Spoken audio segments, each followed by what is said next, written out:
Hello friends, இந்த வீடியோவில் நம்ம எப்படி முட்டை ரோஸ்ட் பண்ணுறது அப்படின்னு தான் பார்க்க போகிறோம். அதுக்காக நீங்கள் என்ன பண்ணணுன்னா, ஒரு சட்டியை வந்து ஸ்டவ்வில் வச்சுக்கோங்க. வச்சுட்டு தேங்காய் எண்ணெய் ஊற்றுங்க. தேங்காய் எண்ணெய் வந்து ஹெல்த்தி. இப்போ வந்து நம்ம மற்ற எண்ணெயோட கம்பேர் பண்ணும்போது இது ரொம்ப ஹெல்த்தியான எண்ணெய், குழந்தைங்களுக்கும் ரொம்ப நல்லது. ஸோ அது முடிச்சதுக்கப்புறம் சின்ன வெங்காயம் இல்லை பெரிய வெங்காயம், என்ன வெங்காயம் உங்கள் வீட்டில் இருக்கோ அதை வந்து நல்லா பொடி பண்ணி கட் பண்ணி எடுத்து வச்சுக்கோங்க. நான் இங்கே வந்து ஒரு 4 முட்டை எடுத்திருக்கேன். ஓகேயா? ஸோ உங்கள் முட்டையோட அளவுக்கு ஏற்றாப்புல நீங்கள் வந்து இந்த வெங்காயத்தை வந்து நீங்கள் எடுத்துக்கலாம். அதுக்கப்புறம் கொஞ்சோண்டு கருவேப்பிலை போட்டுட்டு இதை வந்து நல்லா ப்ரௌனிஷ் கலர் வர்ற மாதிரி நீங்கள் வந்து ஃப்ரை பண்ணணும். ஓகே, இதில் வந்து நான் எக்ஸ்ட்ராவாக அடிஷ்னலாக சேர்க்க போகிறது என்னென்னா, நம்ம ராட்டோட பொடி இருக்குல்ல, கேரளாவில் பார்த்திங்கன்னா செம்மீன் பொடி அப்படின்னு சொல்லுவாங்க. அதோட தலையை மட்டும் எடுத்துகிட்டு கழுகிட்டு அதை மட்டும் கொஞ்சோண்டு எடுத்துருக்கேன். சப்போஸ் உங்களுக்கு இது வேண்டாம் அப்படின்னு சொன்னால் நீங்கள் யூஸ் பண்ண தேவையில்லை. போட்டிங்கன்னா நல்லா டேஸ்டியாக இருக்கும். ஓகேவா? ஸோ அது கொஞ்சோண்டு மட்டும் எடுத்து நம்ம இதில் வந்து போட்டுக்கிறோம். போட்டுட்டு கொஞ்சோண்டு உப்பு போட்டு நல்லா ஃப்ரை பண்ணி எடுத்துக்கலாம்.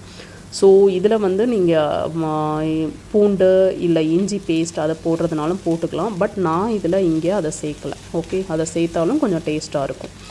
ஸோ இங்கே வந்து என்ன பண்ணுறோம் அப்படின்னு சொன்னால், இதை கொஞ்சம் நேரம், அதாவது ஃப்ளேம் வந்து எப்போதும் லோவில் தான் இருக்கணும். வெங்காயம் வந்து நம்ம ஃப்ரை பண்ணும்போது ஃப்ளேம் வந்து கொஞ்சம் ஹையாக இருக்கட்டும்.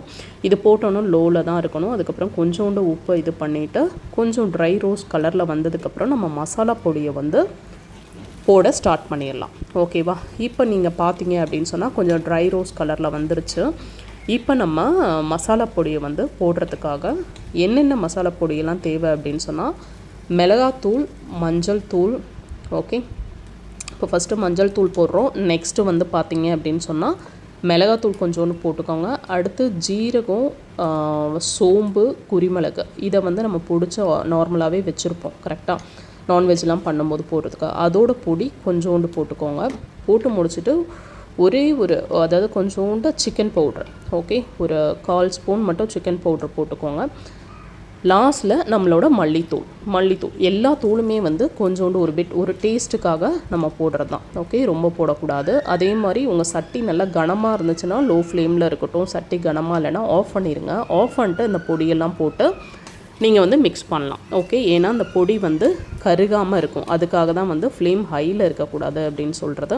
இதை போட்டு இலக்குனதுக்கப்புறம் நம்ம பாயில் பண்ணி வச்சுருக்க பாயில் வந்து நார்மலாக பாத்திரத்தில் போட்டு பண்ணலாம், இல்லை குக்கரில் ஒரு விசில் வச்சிங்கன்னா நல்லா சூப்பராக வந்துடும்.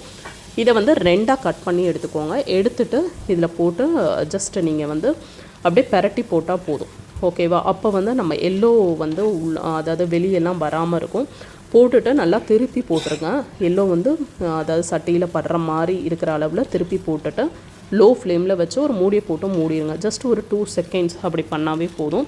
உப்பு பார்த்துக்கோங்க. உப்பு வந்து போதுமானதாக இல்லைன்னா நீங்கள் கொஞ்சம் கூட உப்பு போட்டுக்கலாம். ஓகே, இந்த மாதிரி டேஸ்டியாக பண்ணி நீங்கள் ரசம் சாதம், தயிர் சாதம், சாப்பாட்டுக்கு பண்ணிங்க அப்படின்னு சொன்னால் ரொம்ப டேஸ்டியாக இருக்கும். அதே மாதிரி இந்த செம்மீன் போட்டு இப்போ தான் ஃபஸ்ட் டைமாக பார்க்குறீங்க அப்படின்னா சப்போஸ் ட்ரை பண்ணி பாருங்கள். ஒரு புது மாடலாக இருக்கும் இல்லையா? சப்போஸ் ட்ரை பண்ணி பாருங்கள். பார்த்துட்டு உங்கள் கமெண்ட்டை லீவ் பண்ணுங்கள் எப்படி இருக்குது அப்படின்றது. ஓகே, பிடிச்சிருந்தால் லைக் பண்ணி ஷேர் பண்ணுங்கள் ஃப்ரெண்ட்ஸ். Thank you everyone. பை.